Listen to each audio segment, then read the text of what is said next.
What's up, fight fans? Welcome back to the Gambling Ram UFC Breakdown Show. And we got UFC Oklahoma City coming up. Dricus Du Plessis versus Kamaru Usman. And it's a pretty good fight night. I know we're on the heels of UFC 329, which that card was absolutely a banger until the tragic ending with McGregor going down. I mean, that really just deflated the whole arena. You could hear it. Killed my spirits. Everyone hated to see that. But besides that, we had a pretty good card, man. And we had some good results ourselves last week. A little bit over a 10-unit win. So you love to see that. And we're going to hope to get some more good bets going for this week. So before we get into this video, just make sure you please hit the like button and subscribe down below. And also in the description, you can find my Twitter page at the Gambling Ram. And that's where you can see all of my fight predictions throughout the week, my full betting card, picks, etc. You know, anything regarding UFC, you'll see that I'll be posting that all there. So yeah, let's get into it. We're going to do a similar breakdown to as we did last week, starting with, you know, decision props, sub props, KO props. We might get into a little bit of money lines and some other long shots, but I think we're going to keep that format for now. So for decisions, I was going through the card and man, I am not seeing a lot of great decision spots. What I did see was on my model, it really liked RJ Harris by decision at plus 500. I see it is on Bet Online. It's plus 480 on Fanatics. I don't have a line on DraftKings yet, but according to my model, that's saying it's huge value there. And I could see that because Alvin Hines is super durable. I'd say the one thing that scares me in this fight is that Alvin Hines is coming off of his steroid suspension. So maybe that durability is going to go away. I'm not sure. These guys both hit pretty hard. They both have a bunch of finishes on their record. But Hines has only lost once, and it was by decision last time against Jonathan Deniz. So I think that might be the decision to kind of take a look at if you're trying to get, you know, a good amount of value out of it. Otherwise, I could see, you know, potentially a Delgado or Bashi decision. That's very possible. I think we could see a dominant Fatima Klein 30-27 decision. I believe that's minus 175 though.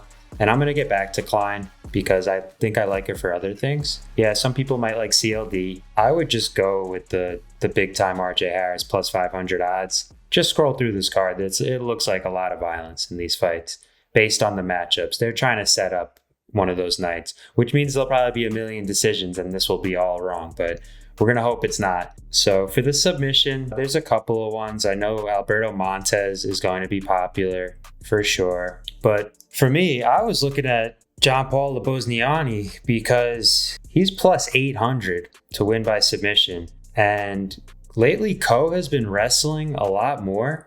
He came up more as a striker, but he's definitely been implementing his wrestling a lot more. Labozniani is like more of an opportunistic grappler once it gets to the mat or once he gets in those positions. And he's been doing jiu-jitsu since he was a kid. That's like his bread and butter.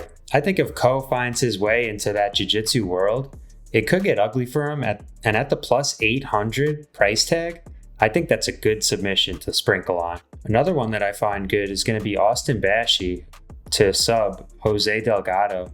Now I was seeing the Bashi sub at about plus 450, plus 400 to plus 450, depending on the book you're looking at. And Bashi is another jiu-jitsu stud. My main takeaway is that Jose Delgado gets taken down a lot. And he got taken down, I believe, 4 times by Andre Touchy-Feely in his last fight with him. He does have solid get-up game, but with a guy like Bashi, if you just show your back for 1 second and he's able to get to it, that could be the end of the fight right there.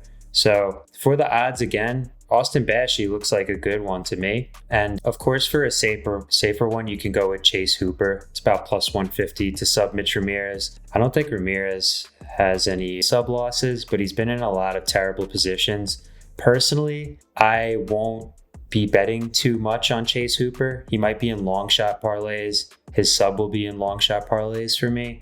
But I have lost all confidence in him after his last 2 performances. I'm just afraid that he could get nuked on the feet again. It's very possible with him. And then lastly for subs, we don't have no lines yet, but Damian Anderson, he is also a jiu-jitsu specialist like some of the guys that I've mentioned previously. He trains with very high-level jiu-jitsu guys. Ezra Elliott, I believe, trains with Sean O'Malley and Tommy McMillan and those guys.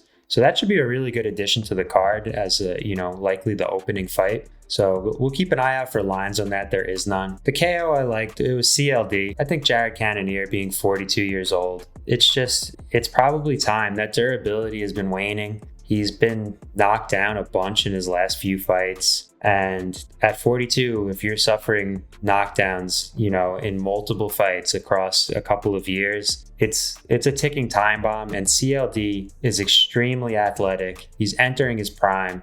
I think this is kind of one of those showcase matchups, Can Jared Cannonier be the gatekeeper and close the gate on CLD's current rise?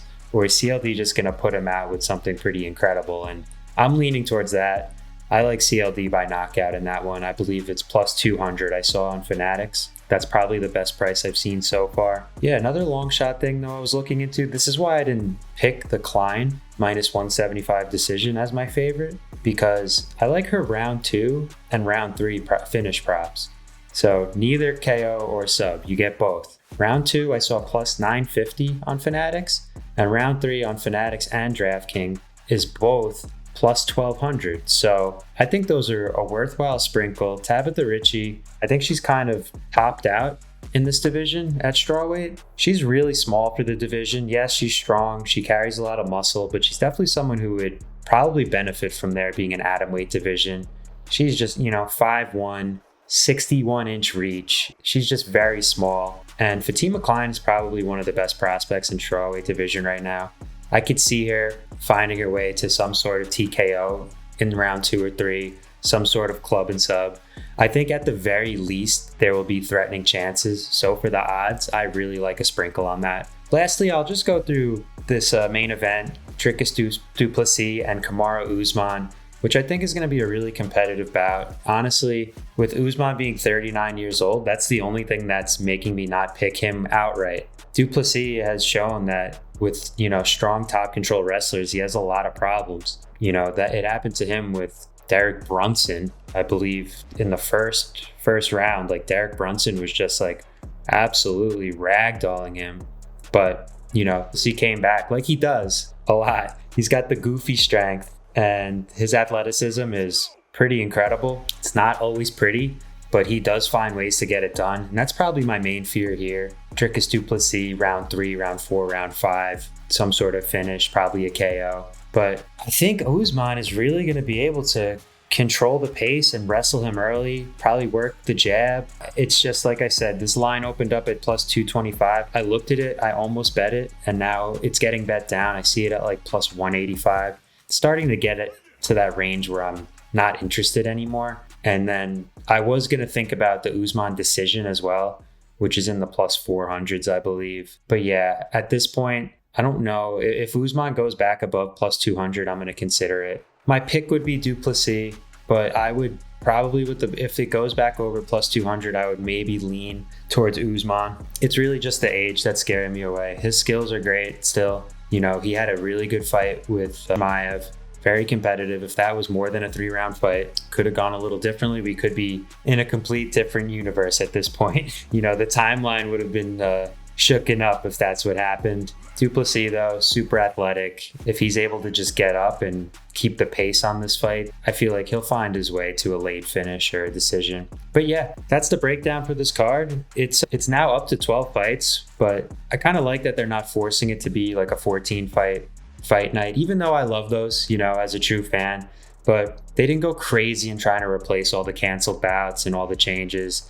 They basically got Dione Barbosa, a late opponent who was just on The Ultimate Fighter and lost. And then they added that Damian Anderson fight just to kind of fill out the card. But yeah, I think this will be a pretty good one. And I'll have my full betting card out if you go to my Twitter page, The Gambling Ram. You can see everything else that I post there. Hopefully we have another good fight night. And then, we'll move on to the next card and we'll keep trying to pump out these videos for you guys. All right, see you guys later.